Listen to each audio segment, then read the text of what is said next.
তোমরা কে কে কে কে বলেছো বলো তো? আমার দিদিকে কে কে বলেছো? উল্টা পাল্টা বাজে কথা কেন বলছো? কিসের জন্য বলছো? এইরকম বলতে পারো না। আগেও দাঁড়িয়েছিলাম, এখনো দাঁড়াবো, এখনো তার সঙ্গেই থাকবো। কে কে বাজে কথা বলেছো? এরকম বাজে কথা বললে না সত্যি তাদেরকে সবগুলোকে ধরে ধরে কি করবো জানো? একটা করে ললিপপ খাওয়াবো, বুঝেছো? একটা করে ললিপপ খাওয়াবো, মিষ্টির হাড়ি দিয়ে আসবো, মিষ্টি খাওয়াবো, বুঝেছো? আমার দিদিকে যারা যারা এই এই প্রমাণিত করতে পারবে যে ও টাকা খেয়েছে, ও টাকা বাংলাদেশের যত মুদ্রা এসছে সব খেয়েছে। হুম, বিদেশি মুদ্রা, লন্ডন, আমেরিকা, ফ্রান্স মান্স থেকে সবাই ডোনেট করেছে টাকা। কেন? ও 90% ড্যামেজ জিজুকে বাঁচানোর জন্য। হ্যাঁ, সবাই ডোনেট করেছে, সবাই এত এত টাকা ডোনেট করেছে, আর দিদিকে এখন খেপিয়ে দিচ্ছ তার চ্যানেলটাকে ডিলিট করানোর জন্য। ও মাই গড, এটা কিন্তু নেওয়া যাচ্ছে না, একদম নেওয়া যাচ্ছে না। কারা কারা এরকম ধরনের কাজগুলো করছো বলো তো? কারা কারা এই ধরনের কাজগুলো করছো তোমরা? যারা এই ধরনের কাজগুলো করছো তাদেরকে একটা কথাই বলবো, তোমরা সাবধান হয়ে যাও। তোমাদের চ্যানেলগুলোকে সবাই রিপোর্ট মেরে মেরে মেরে মেরে মেরে চ্যানেল বসিয়ে দিবে। সেটা দিদির পাঁচাটা কুত্তাগুলো বলেছে। ভাই কুচবি কুচবি কুচবি বলতে রায়তা হে। পাঁচাটা কুত্তাগুলো শোনো, এই যে হাতির সুদ দেখেছো? এই হাতির সুদ দেখে নিয়েছো? সুদটা দেখে না, তোমাদের একবার নিমকি তলা দিয়ে ফুটো দিয়ে মানে ঢুকে পড়বে, মাথা চাঁদি দিয়ে বেরিয়ে যাবে, বুঝেছো? হ্যাঁ, আমরা ভাই ম্যাক আর পয়দের কি বলতে পারি না, একবার রিডিং করে বলে দেবো, বুঝেছো? তো সেই জন্য বেশি কুচু কুচু করো না, কুচু কুচু করলে হবে না। কুচু কুচু করলে হবে না। অনেক কিছু বলবো আজকে, অনেক কিছু। আমি কি বলেছিলাম আর কি হচ্ছে? মা আছে, মা ভগবান, মা মা কালী আছে, আজকে সব সে শুনতে পাচ্ছে। তার জন্য চ্যানেল ডিলিট করতে হবে তাকে। ভাবা যায়? কি আশ্চর্যের বিষয় বলো তো? ছি ছি ছি, এই পাকে পড়তে হবে, কি করে এই পাকেটাই চলে আসলো? আরে ব্যবসা, তলে তলে ব্যবসা ওপরে চলে এসছে, সেই জন্য তো সব কিছু ভান্ডা ফুটে যাচ্ছে। ওই জন্য কি করছে এখন? এখন ব্যবসায় বন্ধ করে দেবে। জামা কাপড় গুটিয়ে, ব্যবসা গুটিয়ে, কিছুদিন আগেও বলছিল এটা আমার ব্যবসার জায়গা, এইটা আমার ব্যবসার জায়গা, এটা আমি ব্যবসা করি। হ্যাঁ, সেটা তো বলছিলই। কে বলছিল? আরে কৃষ্ণনগরের পতিতার তো ব্যবসা করার স্বভাব, নিজের দেহ ব্যবসা এতদিন করে এসছে, এখন শুধু হচ্ছে ওই কিষাণু না কি যেন, বেশ ওই ছেলেটার নাম, ওই কিষাণু না হচ্ছে ভগবান, ওই জানে ওই টিনার ছেলে, ওই বাচ্চাটাকে নিয়ে ব্যবসা করতে বসেছে, বুঝেছো? টাকা লেনদেনের। টাকা দিয়েঙ্গা, টাকা লেনেকা, দেনেকা লেনেকা, দেলেকা 30% দেনেকা, 50% লেনেকা। এখন টাকা লেনদেনের ব্যাপারটা চলছে। কি দিদি, তাই তো? একটু বলো তো দিদি, বলো বলো বলো। তুমি পতিতা দিদি, তুমি এটা মানে ভুলে যাচ্ছ। সত্যি চোর ধরা পড়লে এই ধরনেরই করে, বুঝেছো? তোমার মতো সেম সেম যেমন তুমি করছো সেম করে, ঠিক আছে? চোর ধরা পড়লে এরকম করে। আরে বাজার নাই, হাট নাই, এখনই আমাকে একটা রিসেন্ট ভিডিও বানিয়ে আমাকে ছাড়তেই হবে, তাতে যেখানে যাই না কেন আমি। বাবা খুব ব্যস্ত থাকে। হ্যাঁ, 50,000 সাবস্ক্রাইবার। ভাই তুমি 50,000 কার মুখ দেখিয়ে করেছো? কার? লোকের বাড়ি গিয়ে, লোকের মুখ দেখিয়ে তুমি 50,000 সাবস্ক্রাইবার করেছো। এমনকি তোমার কেস ছাড়া উঠিয়ে, এমনকি তুমি যে পতিতা সেটা সবাইকে জানিয়ে, এমনকি তুমি লালবাগে এসেছিলে। আচ্ছা, সেদিনকে কোথায় যেন এসেছিলে? আরে ভিডিওটা দেখতে থাকো। কেমন আছো তোমরা? সবাই নিশ্চয়ই ভালো আছো, আমিও ভালো আছি। তো আমাদের এই যে পতিতা খেপে উঠেছে, বুঝেছো? পতিতা হাতি খেপে উঠেছে। মানে বলে না, হাতি যখন পাকে পড়ে ব্যাগে তখন লাথি মারে, উল্লে বলে। এখন কেউ নেই তোমার পাশে, তোমার ওই পোষা কুত্তাগুলা কই? তোমাকে আর্জেন্ট ভিডিও নামাতে হচ্ছে। কোথায় হাঁটতে হাঁটতে চলে যাচ্ছ, কোথায় কি করতে করতে চলে যাচ্ছ, তার জন্য তোমাকে আর্জেন্ট ভিডিও নামাতে হচ্ছে। বাজারের মধ্যে মানুষের সবাই ব্লগিং করে, ব্লগিং, সবাই ব্লগিং করে, ললিপপ চষে, আর তুমি কি করছো? কন্ট্রোভার্সি করতে করতে যাচ্ছ, কেননা তোমাকে প্রমাণ দিতে হবে। 10,000 টাকা তুমি আবারও গায়েব করে নিয়েছো। তুমি শুধু 10,000 টাকাই নয়, অনেক ভুড়ি ভুড়ি টাকা। ভাই তোমরা চিন্তা করো না, আরো ওর ঝুড়ি থেকে, বলে না মানে সেই ঠাকুমার ঝুড়ি থেকে গল্প বেরায়, ওর ঝুড়ি থেকে এত এত টাকা বেরোবে, এত এত, শুধু টাকারই গল্প। অনেক ধোকাবাজি করেছে, চিটিংবাজ। হ্যাঁ, একটা জোচ্চোর মহিলা, ধোকাবাজ, চিটিংবাজ, জোচ্চোর, বেইমান। হ্যাঁ, সেই কি বলবো, আরো অনেক কিছু আছে। সেই মহিলা উনি, ঠিক আছে? তাহলে তোমরা কি করে বিশ্বাস করো তাকে? আরে ভাই, ও এতটাই নোংরা দুশ্চরিত্র মহিলা যে নিজের শরীর বেচতে মানে 5টা মিনিট ভাবে না, সে লোকের টাকা মারতে 5টা মিনিট ভাববে? কখনোই না, কখনোই না। এই মানে পতিতার কেচ্ছা এখন বেরোচ্ছে। কিছুদিন আগেই আমি ধরে ফেলেছিলাম যখন ও ফোন কিনেছিল। আরে 90% ড্যামেজ বর, তার 90% ড্যামেজ বর। ড্যামেজ বরকে রেখে স্যামসাং অত বড় কোম্পানির, তারপরে আবার অত টাকা দামের, 50,000 টাকা, ভাবা যায়? 50,000 টাকা দামের হচ্ছে ফোন কিনছে। মানে ইয়ে কত সোনা দানা গয়না গাটি সমস্ত কিছু, যেগুলো বন্দুক ছিল সব কিছু ছাড়িয়ে নিয়ে এসেছে।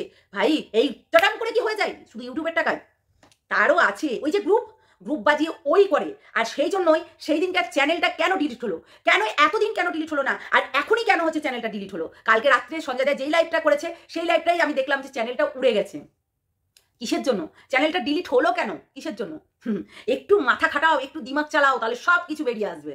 হ্যাঁ, শুধু সব কিছু বেরিয়ে আসবে। শুধু টাকার খেল কেন? আমি যখন বলতাম কেউ আমার কথায় পাত্তা দিত না, আর আজকে ঢোল ফেটে গেছে, বুঝেছো? পতিতার ঢোল ফেটে গেছে, আর সবাই জেনে গেছে। মানে রায়তা ফেল গায়া, মানে ক্যান্সারের মতন রোগ ছড়িয়ে গেছে এবার, বুঝেছো? তো কথা হচ্ছে এইরকম এইরকম মুখোশধারী এরকম পাবে, বিশেষ করে পতিতাকে যে চিনে না সে চিনে না। সালা ও এতটাই ধুনন্দর মহিলা, ওকে আমি একমাত্র চিনি। আমি বলতাম, আগেও বলতাম, এখনো বলছি, আগেও বলতাম এখনো বলছি, ও ধুনন্ধর মহিলা। আজকে দেখো, তোমরাই দেখো যে কি করছে ও, কি নোংরামিটা করছিল ও, ঠিক আছে? ওই বাচ্চা ছেলেটাকে নিয়ে শুধু ভিক্ষাবৃত্তি করছিল এরা দুটো ফ্যামিলি মিলে। এরা দুটো ফ্যামিলি মিলে আজকে এই ফন্দীপ ওই চ্যানেলটা ডিলিট করলি কেন? ওই হারামজাদা, চ্যানেল ডিলিট করলি কেন? এই শোরের বাচ্চা, এই কিরে নিতে পারছিলি না? দিবে এখন গাদন। হ্যাঁ, সঞ্জয়দা বলছিল প্রমাণ করিয়ে দিবে সেই চ্যানেলটা কার, তার জন্য না? কিরে হারামজাদা শোরের বাচ্চা, তুমি ওই পতিতাকে দিয়ে তোমার দোতলা আর কিছুদিন দোতলাটা কমপ্লিট হয়ে গেলেই আর কিছুদিন, ওই কিছুদিন করতে করতে করতে করতে কিছুদিন অনেক দিন হয়ে গেল। সালা শোরের বাচ্চা, তোর কিছুদিন ফন্দীপ, তোর গাঁড়ের চুলটা শার্ট করতে হবে এখন, আর কিচ্ছু না, বুঝলি? হারামজাদা কিরে, তুই আমাকে গালাগালি দিচ্ছিলি, তুই চ্যানেল ডিলিট করে দিলি? আহা রে কি কষ্ট, মুখ লুকিয়ে লুকিয়ে গালাগালি দিতে হচ্ছিল। আর আমাদের দেখ, আমরা সামনেখানেই দিই, যদিও বা দিই সামনেখানেই দিই।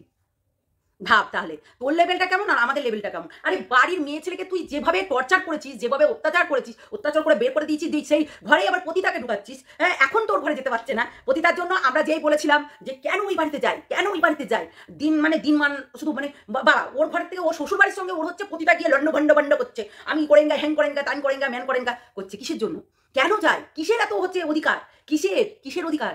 হ্যাঁ, ওখানে সেদিনকে ফটোটা দেখাচ্ছিল ফন্দিপাড়ে, পিসিয়া আর হচ্ছে বাবাকে এক জায়গায় দেখতে চায়, তার মানে ওই তারাপীঠে গিয়েও এক জায়গায় দেখতে চায়। বুঝেছো? বললাম না আমি যে ফন্দীপের সঙ্গেই তারাপীঠে ঘষা মাজা করেছিল এক বেডে, তাই না? সেই জন্য তো বলতে পারছিল যে টিনার বেবি হবে। আর কিরে ইসলামপুর কেন এসেছিলি? ইসলামপুর কেন এসেছিলি পতিতা? ইসলামপুরে আরে আমি তো জানি তোর কাজলের দিকেও টাইম দিতে হবে, তোর হচ্ছে ওই ফন্দীপের দিকেও টাইম দিতে হবে, তারপরে তোর ওই হচ্ছে 90% ড্যামেজটাকেও টাইম দিতে হবে। 90% ড্যামেজটার জন্য আজকে তুই এতগুলো টাকা পেয়েছিস হাতে, তারপরে তোর হচ্ছে ফন্দীপের গাড়ি পেয়েছিস। বলতো, এতগুলো টাকা, ফন্দীপের গাড়ি, 4 চাকায় করে প্রতিদিন করে বসে বসে চলে যাচ্ছিস হসপিটাল, আবার চলে আসছিস ও লাইভ, মানে গাড়িতে বসে বসে রিল্যাক্সে। আরে আমারই তো ড্যাশের টাকা, তাহলে তো ড্যাশ মানে ওইটা পতিতার হচ্ছে নাগরের টাকা, ফন্দীপ হচ্ছে নাগর, বুঝেছো? নাগর আমার কাঁচা পিরিত পাকতে দিল না, ওটার জন্য ফন্দীপ হচ্ছে নাগর। ওই নাগরের গাড়ি, তাহলে নিজের গাড়ি, নাগরের গাড়ি মানে নিজের গাড়ি। ওই জন্যই তো রিল্যাক্স হয়ে আর্জেন্ট ভিডিও, আর্জেন্ট লাইভ, সকালবেলায় উঠে হচ্ছে লাইভে অন্যের সমালোচনা করছিস, দালাল বলছিস অন্যকে, আর নিজে কি শালি, মানে কি বলবো, মানে আমাদেরকে গালি পাচ্ছে, একার গায়ে দিলি কি? এবার দেখ কেমন লাগে রে পতিতা, দেখেছিস? সবার সঙ্গ তোর সবাই আছে না, তুই সবাইকে চোখে আঙুল দিয়ে ঢেকে রেখেছিলি, আর কিছু তোর পাঁচাটা আছে যেগুলো গ্রুপে অ্যাডজাস্ট হয়ে আছে, সেইগুলোই ওই বলছে রিপোর্ট মারবো, তার কি করবো? বুঝেছিস? রিপোর্ট মেরে কিছু হয় না, কিচ্ছু না, ঠিক আছে, যারা রিপোর্ট মারবি বলছিস পাঁচাটা কুত্তাগুলো, কিচ্ছু হয় না। সঞ্জয়দার কমেন্ট বক্সে আনসাব করলাম, তুমি এরকম জানতা না। তোমরা জানো ওই পতিতাকে চেনো না, তো ভালো করে তোমরা নিচের ভিডিওগুলো দেখে আসো। তোমরা জানো ও একটা বেঈমান লম্পট হারামজাদি, বুঝেছো? তোমরা জানো এইগুলো সব বেরিয়ে আসবে। ও টাকার হিসাব মিলাতে পারবে না। টাকা কিসের জন্য তাহলে ওর তরফ থেকে গিয়ে, ওর হাত থেকে গিয়ে ফন্দীপের বাড়িতে যাচ্ছে? নাগরের বাড়ি কিসের জন্য যাচ্ছে টাকাগুলো? কিসের জন্য যাচ্ছে? আর যদি যাওয়ারই হয় তাহলে ডাইরেক্ট কন্ট্যাক্ট করবে ওর সঙ্গে। কিসের জন্য এই দালালকে ফিট করবে? টাকা নেওয়ার জন্য? আরে একটু বোঝার চেষ্টা করো, তোমরা যারা পা চাটনেওয়ালা আছো না, একটু বোঝার চেষ্টা করো, তাহলে সব কিছু ক্লিয়ার হয়ে যাবে। শুধু ওয়েট, আর কত কিছু বেরিয়ে আসবে তার নাই ঠিক। সঞ্জয়দা যখন লেগেছে তখন তোর খাল তো খিঁচবেই রে, তোর খাল খিঁচে তোর হচ্ছে চুল বার করে দেবে। চুল যদি না বার করেছে সেটা সঞ্জয় দেয় না, আর আমার নামে ধরিত্রী না, বুঝেছিস? তো সব কিছু টোটাল জিনিস তোর সামনে নিয়ে এসে ফেলবে, বুঝেছিস? সব চারিদিকে ছড়িয়ে গেছে। তুই গ্রুপ ছাড়া চলতে পারিস না? গ্রুপ করতে হবে, দলবাজি করতে হবে, দল শক্ত করতে হবে। আমাদের দেখ, আমাদের গ্রুপ করতে হয় না, দলবাজি করতে হয় না, হোয়াটসঅ্যাপ চ্যাটিং করতে হয় না, সবাইকে কনফারেন্স নিয়ে কথা বলতে হয় না, আমাদের বলতে হয় না। আমরা যেখানে জিনিস সেখানেই এখনো পর্যন্ত আছি, বুঝতে পারলি? আমাদের সঞ্জয়দার সঙ্গে আমরা কথা বলি যখন আমি কল করি তখন, মানে কোনো উচিত কারণে করলো তখন, তাছাড়া আমাদের গ্রুপিজম হয় না, ঠিক আছে? আর তোদের গ্রুপিজম হয়, দলবাজি করতে হয়, গ্রুপ খুলতে হয়, বাংলাদেশের গ্রুপ খুলতে হয় টাকা নিবার জন্য। কত টাকা লুটপাট করলি, সব হিসাবই দিতে পারবি না, বুঝতে পারলি? ওই যে কালকে তোকে যেই দেখাচ্ছিল তার হচ্ছে নাম্বার মানে করে দিয়েছিস, হ্যাঁ, সবার সামনে সোশ্যালের নাম্বার রিলিভ করে দিয়েছিস, তাহলে রিভিল করে দিয়েছিস নাম্বারটা, তারপরে আবার হচ্ছে কত কিছু করেছিস। তাহলে ভাব, একটু মনে কর, তাদেরকে ঢুকিয়েছিলি তুই গ্রুপে, ঠিক আছে? আরে তোর এইরকম ভুরি জিনিস বেরোবে, শুধু ওয়েট কর, সর্ষার ফুলেই ভূত থাকে। কেউ কিন্তু জানে না, যেমনি তুই, বুঝেছিস? ওয়াইটির মধ্যে ভালো মানুষ সেজে থাকিস তো তুই একমাত্র। সম্পর্ক মানে বুঝিস তুই? শুধু টাকা চিনিস, টাকা আর্নিং চিনিস, আর কিচ্ছু চিনিস না, বুঝতে পারলি? আরো অনেক কিছু বেরিয়ে আসবে বন্ধুরা। বলো, ওকে জিজ্ঞাসা করো যে এখানে এসেছিল কেন, ডোমকল, সাগরপাড়া, শেখপাড়া, হ্যাঁ, এগুলোতে এসেছিল কেন, কিসের জন্য জানো? কাজলের বাড়ি ওইদিকে, বুঝেছো? কাজলের বাড়ি ওইদিকে, ওই জন্য সেদিনকে বলছিল আমি কোথায় এসেছি বলবো না। এরকম করেই বলে, আমার প্রিয় মানুষ এই ছবিটা তুলে দিয়েছে, ও যদি কোনোদিন থাম্বনেলে লাগায় এরকম করে বলে, বুঝেছো? একটু বোঝার চেষ্টা করো, সবকিছু বুঝে যাবে, আস্তে আস্তে সব বেরিয়ে আসবে। চলো টাটা।